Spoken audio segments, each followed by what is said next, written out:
Do that one dance, baby. That one dance. Assalamualaikum warahmatullahi wabarakatuh. Pada kesempatan ini, Bunda akan menjelaskan tentang bab yang kedua, yaitu koordinat kartesius, kedudukan titik pada bidang kartesius. Untuk pembahasan yang pertama adalah tujuan adik-adik menonton video ini. Yang kedua adalah pengenalan koordinat kartesius. Yang ketiga, istilah pada bidang kartesius. Yang keempat, jarak titik terhadap sumbu X dan Y. Dan yang terakhir adalah soal-soal dan pembahasannya.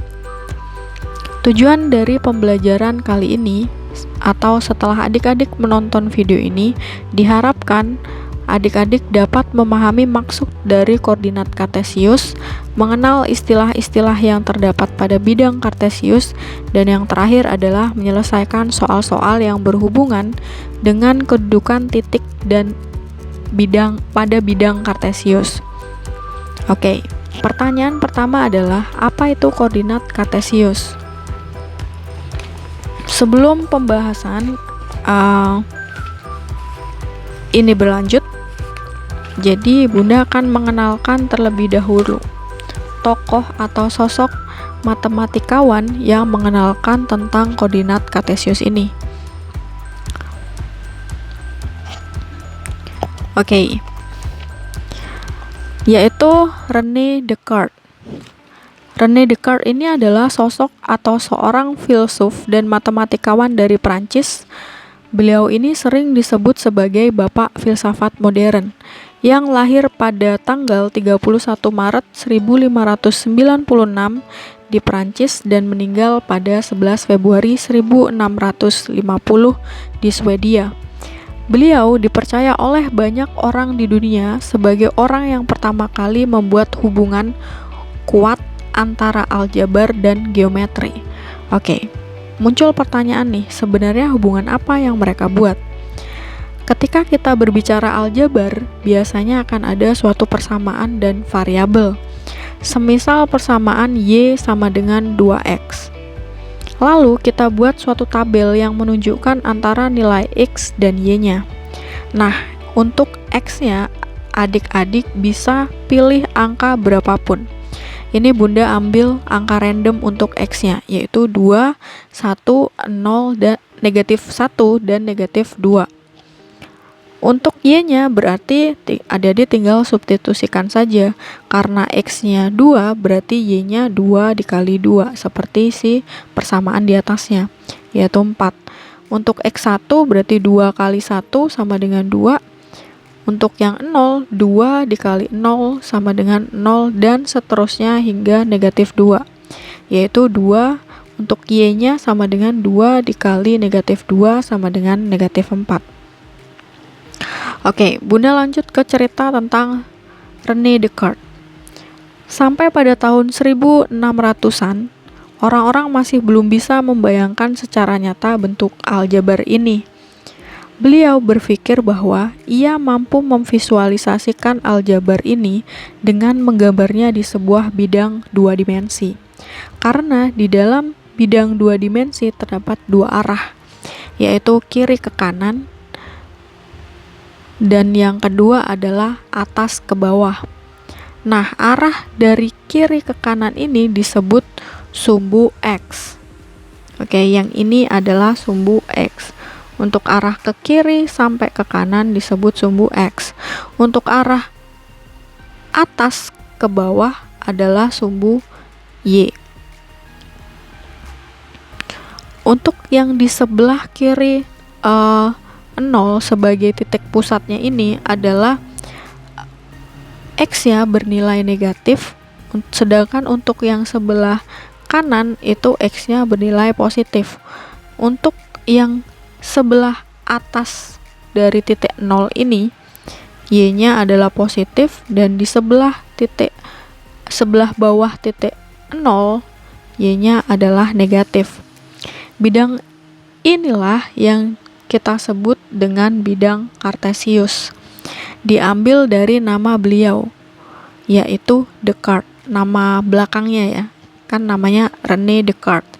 Jadi bidang kartesius ini diambil dari nama belakang dari René Descartes, yaitu Descartes. Beliau menentukan hubungan nilai X dan Y ke dalam suatu titik posisi suatu titik, yaitu X, Y. Sehingga untuk titik pertama yang ini berarti X-nya itu adalah 2 dan Y-nya adalah 4. Berarti kita bisa tulis untuk posisi titiknya, karena X, Y berarti 2,4. Penulisan posisi titik inilah yang dikenal dengan koordinat kartesius.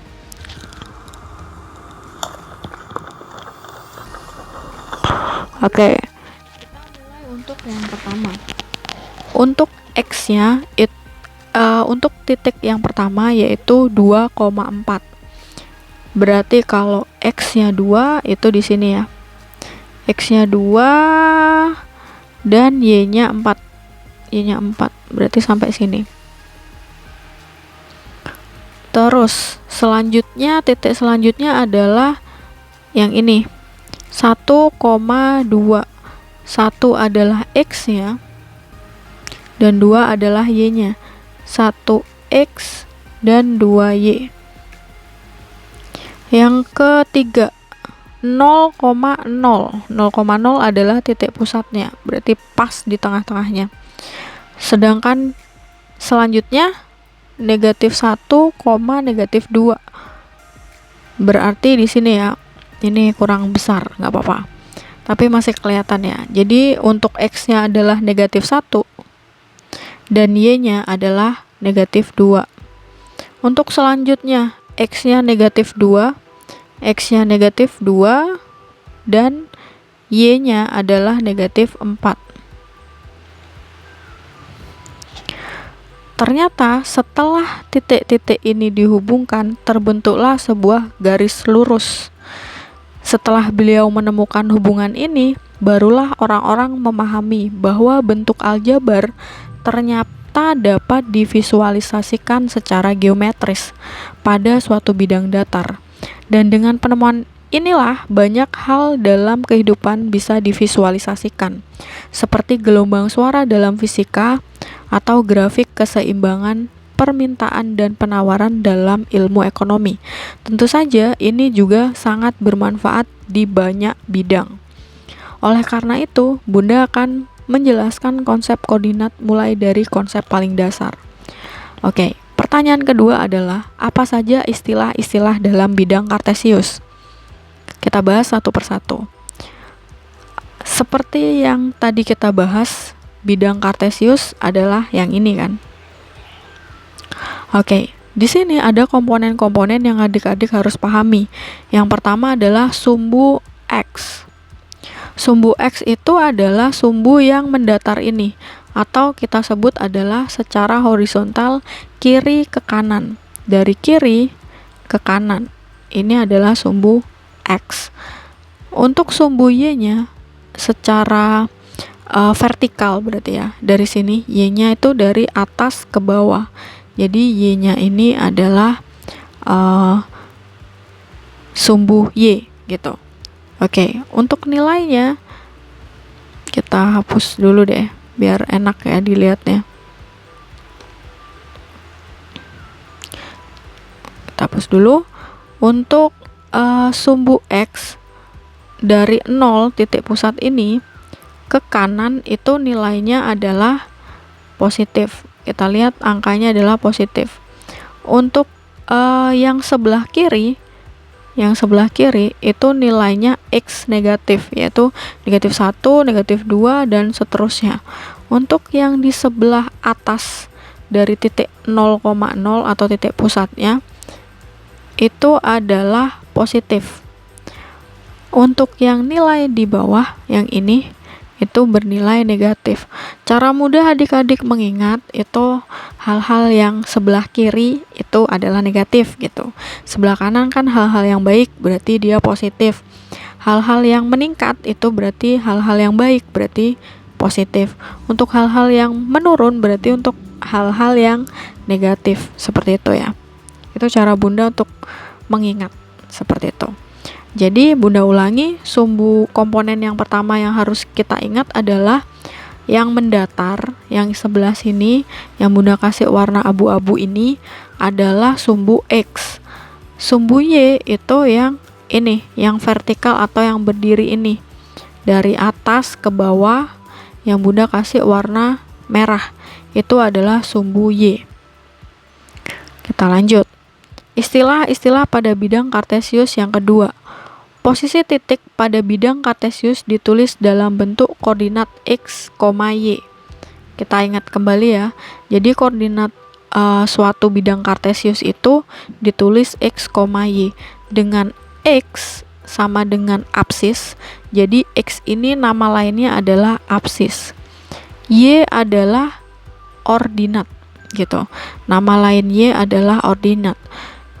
Untuk adik-adik biar paham, kita langsung saja. Contoh yang pertama, koordinat titik A. Kita perhatikan koordinat di titik A-nya ini. Kalau adik-adik ditanyakan atau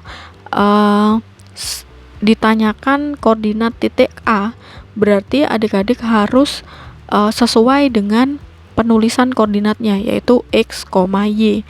Kita lihat dulu X-nya. Karena X itu atau apsisnya itu yang mendatar, berarti kita tarik dari titik yang kita cari sampai ke titik X-nya. Dia menuju ke angka berapa? Ke angka 3. Berarti untuk koordinat titik A itu X-nya sama dengan 3. Nah, sekarang untuk Y-nya. Y-nya itu adalah yang vertikal, yang ini, yang berdiri. Yang Bunda kasih warna merah. Berarti adik-adik tarik dari titik A menuju ke garis atau sumbu Y-nya. Menuju ke angka berapa dia? Angka 7. Berarti koordinat titik A, X-nya 3 dan Y-nya 7. Dengan kata lain, koordinat titik A sama dengan 3,7. Kita lanjut ke apsis titik A. Wah, apsis gampang ya. Apsis kan X-nya, berarti X-nya berapa? Ya ini. Karena kan koordinat itu komponennya X, Y. Berarti untuk apsis titik A adalah 3. Ordinat titik A. Ordinat itu sama dengan Y-nya. Berarti Y-nya berapa? 7. Kita lanjut, biar adik-adik semakin paham. Koordinat titik B. Sama kayak tadi ya. Jadi kita cari X-nya dulu. Kita cari dulu titik B. Ini adalah titik B. Kita tarik dari titik B ke X-nya menuju ke angka negatif 5. Berarti X-nya adalah negatif 5. Lanjut. Kita butuh Y-nya untuk di titik B. Berarti dari titik B kita lanjut ke sumbu Y menuju ke angka negatif 4. Berarti Y-nya adalah negatif 4.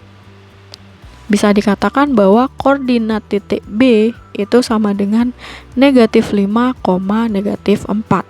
Berarti langsung aja kita jawab apsis titik B-nya berapa?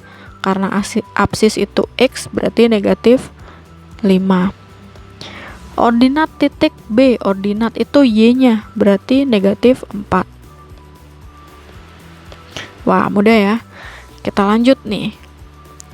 Nah, ada istilah-istilah yang ketiga yang perlu adik-adik pahami, yaitu bidang kartesius ini terbagi menjadi 4 wilayah yang disebut kuadran.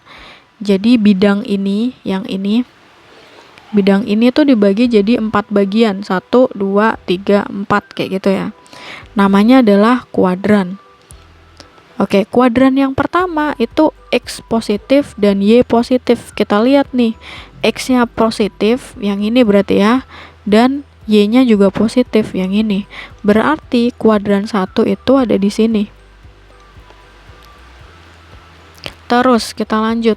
Kuadran 2. Kuadran 2 itu X-nya negatif dan Y-nya positif. X-nya negatif berarti yang ini, dan Y-nya positif, yang ini berarti. Berarti daerah sini itu disebut kuadran 2. Kita lanjut. Kuadran 3. X-nya negatif berarti yang ini, dan Y-nya negatif, Y-nya juga negatif. berarti ini adalah kuadran ketiga. Sekarang kuadran yang keempat, X-nya positif nih, dan Y-nya negatif, berarti yang ini. Berarti wilayah ini adalah kuadran 4 gitu. Jadi Bunda mohon adik-adik memahami tentang pembagian wilayah di bidang kartesius ya, karena kuadran ini akan terus ada atau kita bahas terus di bab-bab selanjutnya. Oke, kita lanjut. Bagaimanakah jarak titik terhadap sumbu X dan Y? Oke, jarak terhadap sumbu X dan Y ini Bunda punya satu rumus cepatnya ya, biar adik-adik tidak ngitung nih langsung kotak-kotaknya gitu. Misalnya jarak Bunda punya titik A gitu ya, titik A, jarak A terhadap sumbu X gitu, berarti jaraknya berapa? 1, 2, 3, 4, 5, 6, berarti 6 satuan gitu kan. Nah, biar adik-adik tidak menghitung seperti ini, Bunda punya satu kata kunci agar adik-adik menghitungnya lebih cepat, yaitu jarak titik terhadap X, berarti ambil nilai Y-nya dan jadikan dia positif. Jarak titik terhadap sumbu Y, ambil nilai X-nya dan jadikan positif. Kayak gitu aja, jadi kebalikannya gitu ya. Oke, contohnya seperti ini. Jarak titik Q terhadap sumbu Y. Ini Q-nya misalnya Bunda tulis di sini ya. Ini Q. Oke, terhadap sumbu Y. Berarti kalau terhadap sumbu Y, kita ambil nilai X-nya. Ini kita tentukan dulu titiknya berapa gitu. Titik Q berarti dari ini negatif 5, Y-nya berapa? Positif 5. Ini X, ini Y gitu ya. Nah, karena titik Q itu terhadap sumbu Y, berarti jaraknya berapa? Jaraknya untuk terhadap sumbu Y kita ambil yang ini, yang X-nya. X-nya tuh negatif 5 kan, berarti jarak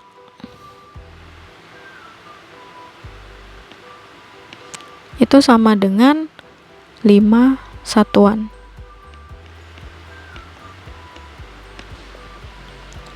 Oke, itu contoh yang pertama.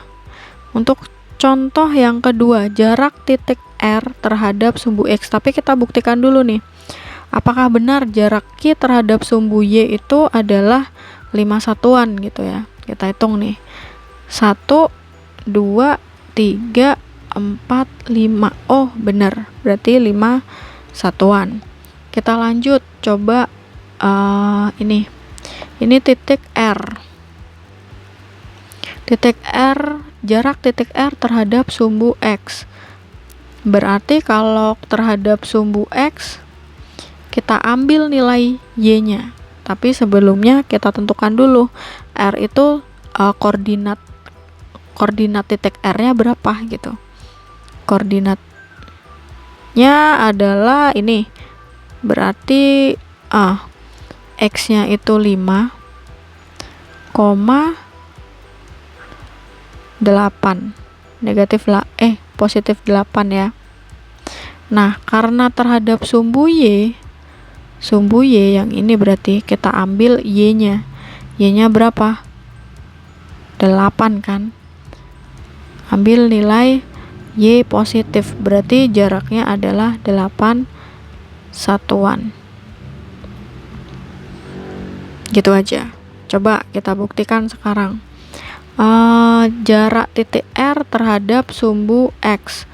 R terhadap sumbu X, berarti dari titik R ke X ya.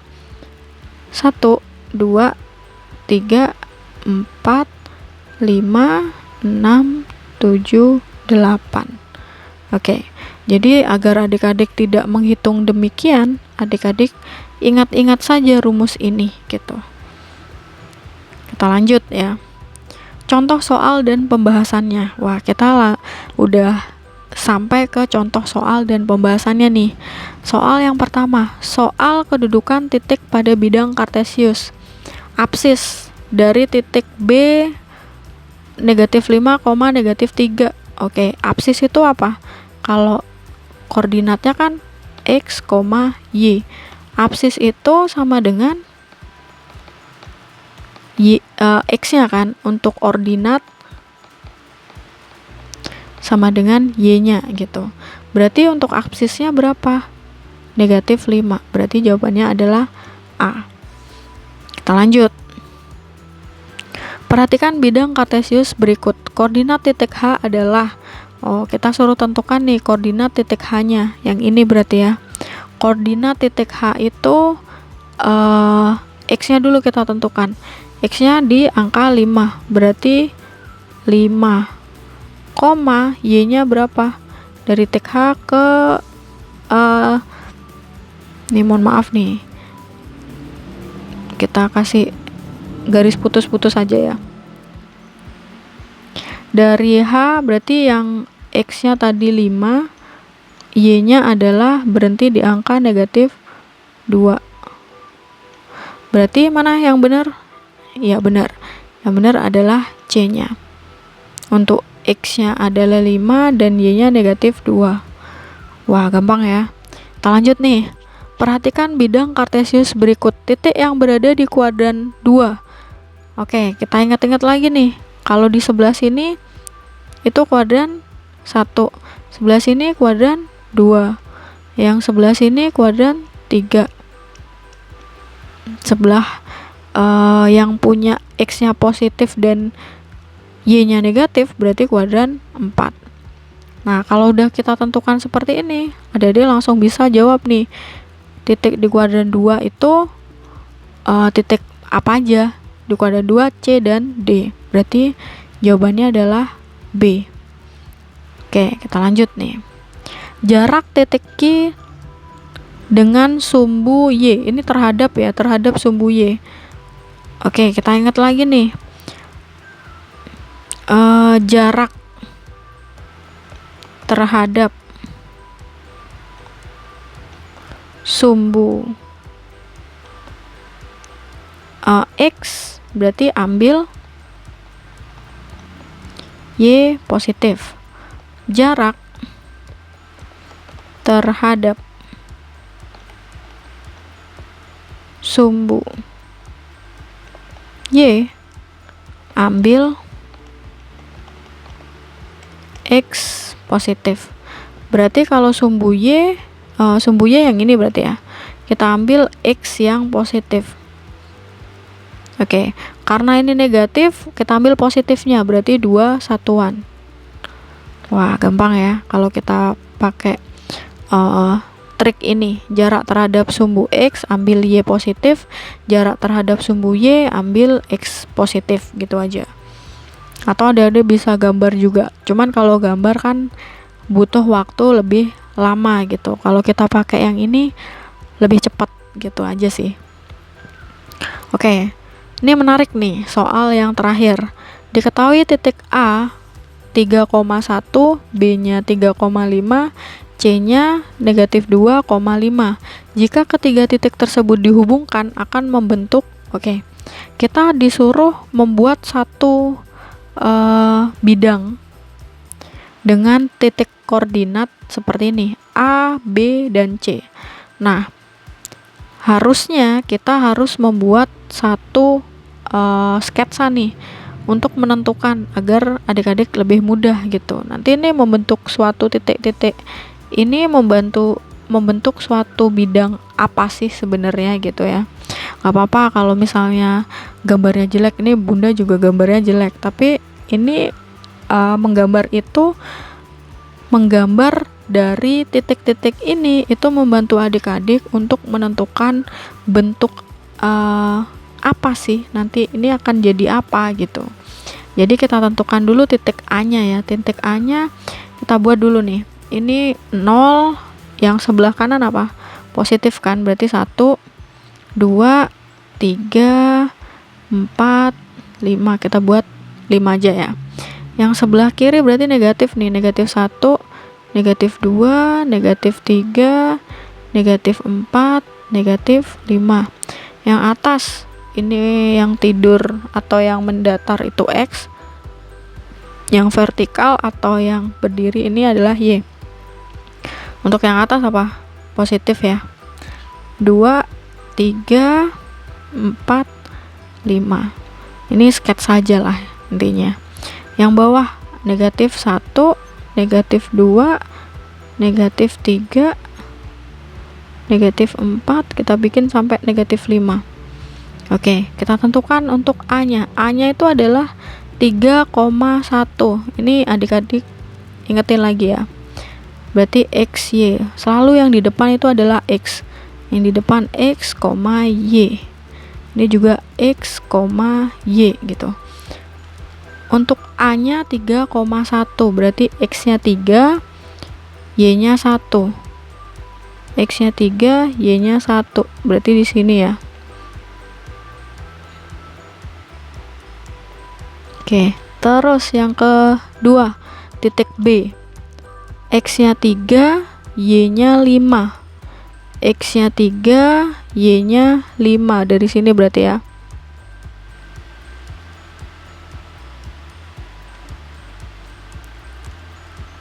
Oke, ini A, ini B. Nanti titiknya yang kita gabungkan. Untuk titik yang C, X-nya 2, 5. X-nya 2, 5, positif 5. Di sini ya. Nah, sekarang kita hubungkan.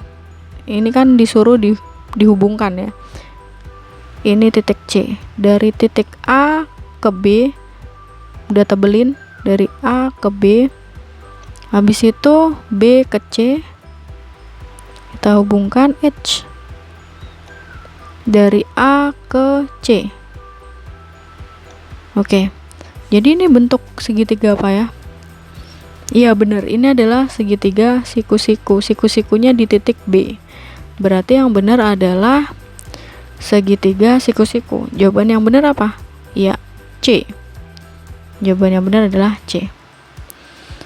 Oke, itu saja untuk pembahasan dari koordinat kartesius. Untuk video selanjutnya, adik-adik tunggu bab ketiga ya. Itu saja. Jika adik-adik belum paham, adik-adik boleh langsung bertanya kepada Bunda via WhatsApp boleh, atau via kolom komentar di YouTube. Itu saja, terima kasih. Wassalamualaikum warahmatullahi wabarakatuh.